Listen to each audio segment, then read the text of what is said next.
એ જગ્યાએ 1 મૂકે તો 1 + 1 બરાબર શું થશે? તો કે 1 થશે। એનો મતલબ કે a ની જગ્યાએ તમે જે મૂકો છો એ જવાબ આવે છે।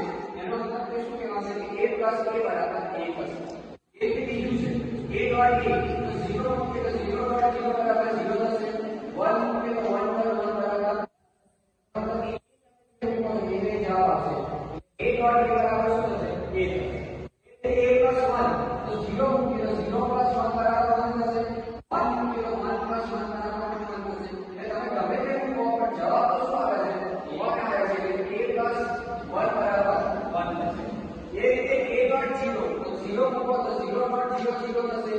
1 ડોટ 0 મૂકો તો 0 થશે। એટલે તમે ગમે તે મૂકો તો જવાબ તો શું આવે છે? 0 આવે છે।